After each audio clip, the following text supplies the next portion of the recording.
مظاہرے آخر میں جو انہوں نے کہا کہ جی عمران خان 1 سال سے ان لوگوں کی ٹریننگ کر رہا تھا جن لوگوں نے حملے کیے، کیا ان کے گھر یہاں نہیں ہیں؟ عمران خان سے پوچھنا ہے کہ یہ کون سی سیاست ہے؟ اب عمران خان صاحب نے تو سیاسی کارکنوں سے اپنی پارٹی کے لوگوں سے پرامن رہنے کی اپیل بھی کی تھی، اور پھر رانا ثنا صاحب یہ کہہ رہے ہیں کہ انہوں نے قوم کے 60 ارب لوٹے ہیں جس کے دستاویزات اور ثبوت موجود ہیں۔ یہ کہتا رہا کہ جی اگر مجھے گرفتار کیا گیا تو اس طرح کا رد عمل کرنا ہے، اساس بلڈنگز کو نظر آتش کیا گیا، قومی اور سرکاری املاک کو نقصان پہنچایا گیا، بینکوں کو لوٹا گیا، جانوروں کو بھی جلایا گیا، تمام تر پرتشدد واقعات کے مجرم کی عدالت میں پہنچنے پر ویلکم کیا جاتا ہے۔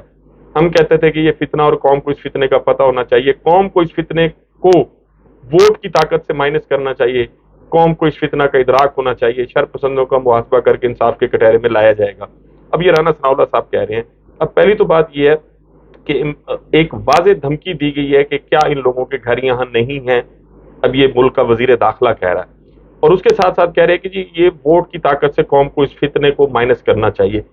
کون سے ووٹ، کیسے ووٹ، کون سے الیکشن آپ ہونے نہیں دے رہے۔ عمران خان کا تو مطالبہ یہی ہے کہ آئین کہتا ہے کہ اگر قومی اسمبلی یا صوبائی اسمبلی اگر وقت سے پہلے جائیں گی تو 90 ڈیز میں جو الیکشن قانوناً اور آئینی طور پر ہونا چاہیے وہ آپ کرائیں، آپ اس سے بھاگ رہے ہیں، تو پھر ووٹ کی طاقت سے آپ عمران خان کو کیسے مائنس کر سکتے ہیں؟ آپ نے عمران خان کو تشدد سے، آپ نے عمران خان پر قاتلانہ حملہ کرا کے، آپ نے عمران خان کے ہزاروں کارکنان کو پکڑ کے، آپ نے ان کے خلاف ہزاروں جھوٹے کیسز بنا کر عمران خان کو مائنس کرنے کی کوشش کی، لیکن رانا ثناء اللہ صاحب آپ اپنی اس کوشش میں بری طرح ناکام ہوئے ہیں۔ عمران خان نے یہ ثابت کر دیا ہے کہ اس وقت ملک میں سب سے بڑی طاقت جو ہے وہ عمران خان، اسٹیبلشمنٹ اور دیگر جو اس ملک میں طاقتیں ہیں جن کی کوشش یہ تھی کہ شاید ہم اپنی طاقت جو ہے وہ منوا لیں گے، لیکن ان کو بری طرح ناکامی ہوئی ہے، اور عمران خان صاحب نے یہ ثابت کر دیا ہے کہ وہ ایک طاقت ہے، اور اس طاقت کو اگر تسلیم نہ کیا گیا تو پھر ملک میں جو کچھ ہوا ہے اور آگے جو کچھ ہوگا اس کا اندازہ کرنا جو ہے وہ بہت زیادہ مشکل کام نہیں ہے۔ اس کے ساتھ ساتھ اب چونکہ ایک پابندی لگائی گئی تھی پاکستان تحریک انصاف نے، اب جب اپنے جلسوں کا اعلان کیا کہ جی ہم جلسے کریں گے تو عمران خان صاحب جو ہے وہ ان کو گرفتار کر لیا گیا۔ اب پی ڈی ایم نے اور فضل الرحمان صاحب نے جو ہے وہ دھرنے کا اعلان کر دیا اور اپنے کارکنان کو ہدایت بھی کی ہے کہ آپ 15 تاریخ کو اسلام آباد پہنچیں اور سپریم کورٹ کے سامنے جو ہے وہ ہم دھرنا دیں گے۔ یہ دنیا کی تاریخ میں کم از کم میں نے جتنا پڑھا ہے اور جو سنا ہے کہ سپریم کورٹ کے کسی فیصلے کے اگینسٹ گورنمنٹ کی جانب سے اس قسم کا کبھی کوئی کام جو ہے وہ نہیں کیا گیا۔ دنیا کی تاریخ میں شاید یہ پہلا موقع ہوگا کہ حکومت پاکستان اور پاکستان کے ہی ایک انصاف کے سب سے بڑے ادارے کے خلاف دھرنا دینے کے لیے جا رہی ہے۔ اب جب یہ دھرنا دیا جائے گا تو وہ طاقتیں جو یہ کہتی تھیں کہ جی ہم روڈ پر نہیں آنے دیں گے، ہم کسی قسم کا اجتماع نہیں ہونے دیں گے، بزور طاقت روکا جائے گا، اور صرف یہ کہا نہیں گیا بلکہ یہ کیا بھی گیا،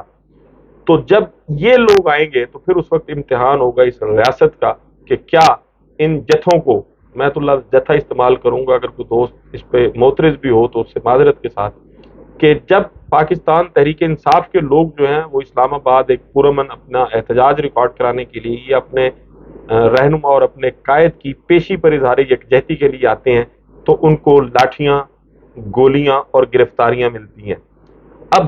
یہ لوگ پاکستان کے ایک قانونی طور پر جو سب سے بڑا ادارہ ہے اس ملک کا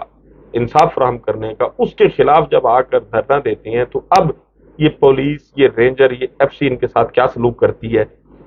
بہرحال یہ ایک مزیدار اور دلچسپ کھیل اب شروع ہو گیا۔ فضل الرحمان صاحب جو ہیں ان کا عمران خان پہ سیخ پا ہونا جو ہے وہ کوئی اتنا زیادہ اچنبے والی بات نہیں ہے۔ خیبر پختونخوا میں جہاں فضل الرحمان صاحب کا اچھا خاصا ووٹ بینک ہے، وہ گزشتہ 2 الیکشن میں اگر نتائج آپ دیکھیں اور وہ ووٹ جو جمعیت علماء اسلام کو ملا وہ پہلے سے کم ہو گیا، تو اب بھی آئندہ الیکشن میں فضل الرحمان صاحب کو یہ نظر آ رہا ہے کہ اگر عمران خان صاحب کی پارٹی الیکشن میں آتی ہے تو وہ ووٹ ان کا مزید کم ہوگا، وہ سیٹس جو خیبر پختونخوا میں جمعیت علماء اسلام کو ملتی ہیں وہ شاید پہلے سے کم ہو جائیں گی، اور لگ بھی یہی رہا کہ جمعیت علماء اسلام کو وہ رزلٹ جو اب سے پہلے ملتا رہا ہے اب وہ شاید وہاں نہیں ملے گا۔ کھیل اب دلچسپ مرحلے میں داخل ہو گیا ہے۔ ایک طرف عمران خان صاحب پر یہ گھیراؤ جلاؤ اور اس قسم کے الزامات لگائے جا رہے ہیں، لیکن اس کے ساتھ ساتھ وہ دہشت گردی جو منسوب کی جا رہی ہے اس وقت پاکستان تحریک انصاف کے لوگوں کے ساتھ، وہ ریاستی وہ ریاست نے اپنے ریاستی اداروں کے ذریعے پہلے جو ہے وہ اس دہشت گردی کا ارتکاب کیا ہے۔ دہشت گردی کیا ہے؟ کسی بھی شریف آدمی کے گھر میں پولیس بغیر اجازت، بغیر وارنٹ کے، بغیر کسی قانونی کارروائی کے داخل ہوتی ہے تو یہ دہشت گردی ہے۔ خواتین کو، بے گناہ خواتین کو اور بچوں کو مارا جاتا ہے، یہ بھی دہشت گردی ہے۔ کسی کے گھر کا سامان توڑ دیا جاتا ہے، یہ بھی دہشت گردی ہے۔ کسی کے گھر کا سامان لوٹ لیا جاتا ہے۔ عمران خان صاحب کے گھر زبان پارک پر جب اٹیک کیا گیا، ان کے گھر کا گیٹ توڑا گیا تو وہاں سے پنکھے اور چیئرز تک اٹھائی گئیں۔ عمران خان کے بچوں کی جو تصاویر تھیں، جو ان کے فریم تھے، وہ توڑ کے پھینک دیے گئے۔ ان کے صوفے، ان کے کپڑے، ان کا فرنیچر توڑ دیا گیا۔ کس کی جانب سے ہوا تھا یہ ایک ریاستی ادارے کی جانب سے ہوا تھا۔ تو جب ریاست خود دہشت گردی کرتی ہے تو وہ ریاست پاکستان کے لوگوں سے یہ کیسے کہہ سکتی ہے کہ آپ دہشت گردی نہ کریں؟ ہاں، لوگوں سے اس صورت میں دہشت گردی روکنے کا کہا جا سکتا ہے جب ریاست خود دہشت گردی نہ کرے۔ پاکستان میں ادارے، خصوصاً پولیس جو ہے، وہ ایک جرم کو ٹریس کرنے کے لیے 10 جرائم خود کرتی ہے۔ لوگوں کے گھروں میں داخل ہونا، لوگوں سے مار پیٹ کرنا، لوگوں سے بدتمیزی کرنا، یہ ایک بڑی کامن سی بات ہے، اور پاکستان میں بہت سارے لوگ ایسی ہیں جن کے ساتھ یہ ہو چکا ہے۔ 25 مئی کو کیا ہوا وہ سب آپ کے سامنے ہے۔ ناظرین، آپ سے ملاقات ہوگی اگلی ویڈیو میں۔ اپنا اور ارد گرد کے لوگوں کا بہت خیال رکھیے گا۔ اللہ حافظ۔